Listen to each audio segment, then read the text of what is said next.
এই দেখো আমি আমের আচার করেছি, টক ঝাল মিষ্টি আমের আচার।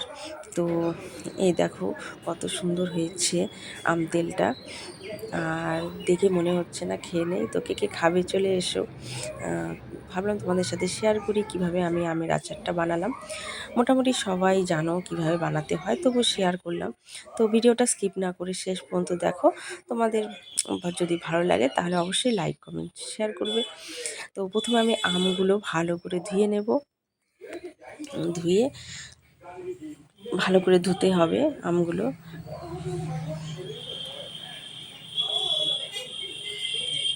সব জিনিসই ভালো করে ধুয়ে নেওয়াটাই ভালো, খাওয়ার জিনিস, তাই না বলো?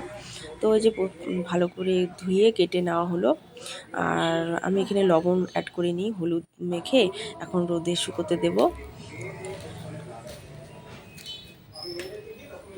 তো ছাদে নিয়ে চলে আসলাম।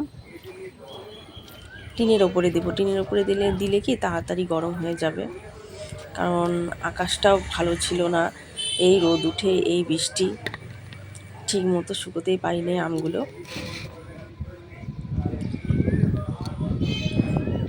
কয়দিন আগে এত রোদ উঠেছে, তার জন্য আমগুলো আনা হয়েছিল। আমগুলো কাটাও হলো, এদিকে বৃষ্টিও শুরু হয়ে গেছে, জানো তো। আর কি করব বলো, আমগুলো তো আর নষ্ট করা যাবে না। তো হালকা রোদ উঠেছে, ওইভাবেই দিয়ে দিলাম কেটে, হলুদ মাখিয়ে। তো এই যে দেখো শুকিয়েছে, হালকা শুকিয়েছে। তো এই যে এখন আচারটা বানাবো। তো এই যে মৌরি নিয়েছি, রাঁধুনি, মেথি, শুকনো লঙ্কা, সর্ষে আর ধনে, এগুলো সব মিক্সিতে বেটে নেব। আর এই দেখো চিনি, চিনি দিয়ে করব, গুড় ছিল না ঘরে। ভাবলাম যে চিনি দিয়ে করি, এটা যেহেতু তেল আর আম তেল। এরপরে গুড় দিয়ে বানাবো, তখন তোমাদেরকে আবার ওটাও শেয়ার করব। তো আমি ভালো করে কড়াতে ভেজে নিলাম। এখন এই যে মিক্সিতে গুঁড়ো করে নেব।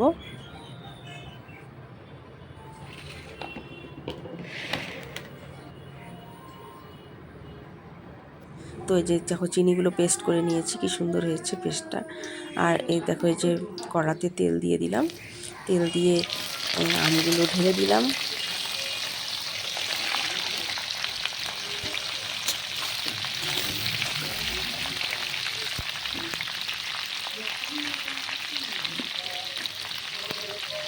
এখন 1 চামচ লবণ অ্যাড করব, যেহেতু আমগুলো ভীষণ টক, তো লবণটা একটু বেশি দিতে হবে।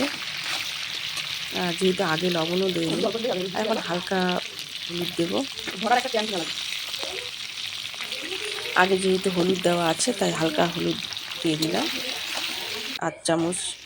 এখন মশলাগুলো দিয়ে দিলাম, ভালো করে ভেজে নিয়েছি, 20 মিনিট ভেজে নিয়েছি আমি। যেহেতু আমগুলো ভালো শুকোয়নি, তাই একটু ভালো করে ভেজে নিতে হবে। এখন আমি চিনির পেস্টটা দিয়ে দিলাম, চিনির গুঁড়োটা।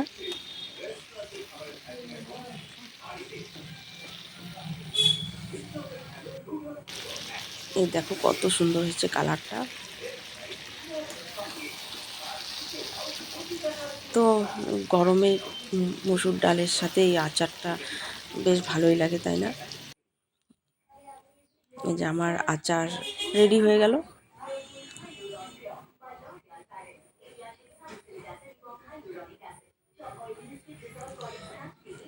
এরপরে আরও তেল ঢেলে দিতে হবে। এখন অল্প তেল দিয়ে করলাম, যেহেতু একটু শুকোতে দিতে হবে। যখন বয়ামে রেখে দেব, তখন আরও তেল গরম করে ঠান্ডা করে ঢেলে দেব। আর ভিনেগারটা দিয়েছি, ভিনেগারের কথা তোমাদেরকে বলতেই ভুলে গেছি। ভিনেগারটা দিলে কি হয়, অনেক দিন আচারটা ঠিক থাকে।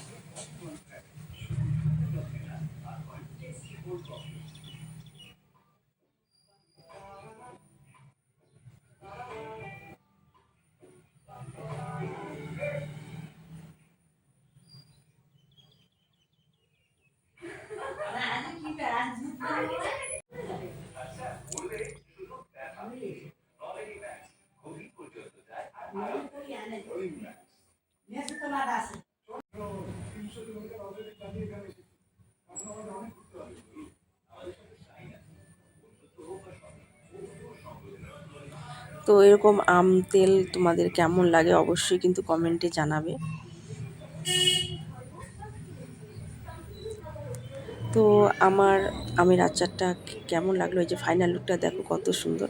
যদি ভালো লাগে অবশ্যই কিন্তু লাইক কমেন্ট শেয়ার করে দেবে, ঠিক আছে।